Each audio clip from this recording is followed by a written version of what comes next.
GB News cuts live broadcast for breaking news. Keir Starmer left red-faced as Labour rebels erupt.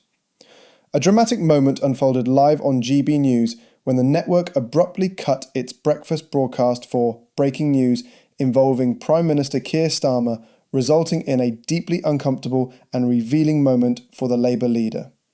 Presenters Stephen Dixon and Ellie Costello were mid-interview with Deborah Mitchell, founder of Heaven, Hair and Beauty, who was celebrating the prestigious award of a royal warrant for supplying products to Queen Camilla. Just as the conversation turned to the other 400 companies honoured with the same recognition, viewers were caught off guard as the audio suddenly dipped. Dixon interrupted. "We're just going to leave that there and take you live to the Prime Minister, who's outlining the government's plan for growth."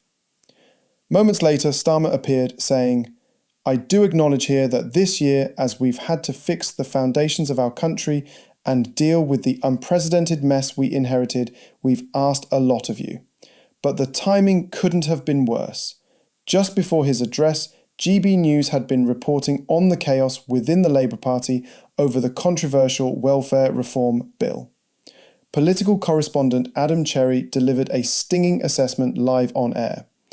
"It's all very much up in the air. They've yet to settle on a strategy whether to delay the bill until after recess or keep making concessions before Tuesday. Frankly, it's been shambolic and they have no plan B. Everything's improvised at this point." Speaking to the presenters, Cherry continued, "We're seeing briefings in today's papers pointing fingers inside number 10. The blame game is in full swing. Top of the list, Chief of Staff Morgan McSweeney and key aide Claire Reynolds. MPs are furious. They've been made to climb up the hill and back down again, first over the winter fuel payments, now this welfare mess.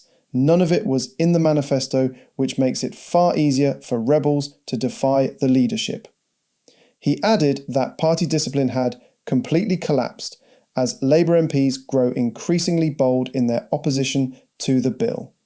Deputy Prime Minister Angela Rayner attempted to downplay the unrest, telling ITV's Peston programme, "Discussions are ongoing. I'm not going to get into that on your show tonight." But her vague remarks did little to calm the storm.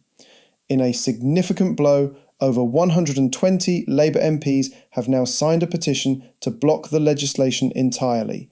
They argue the reforms lack proper consultation with disabled communities and call for deeper scrutiny before any major policy changes are made.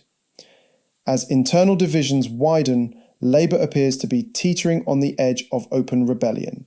Starmer, who had hoped to project authority with his speech, instead found himself overshadowed by turmoil within his own ranks and exposed live on national television. The coming days could prove pivotal. Will Starmer regain control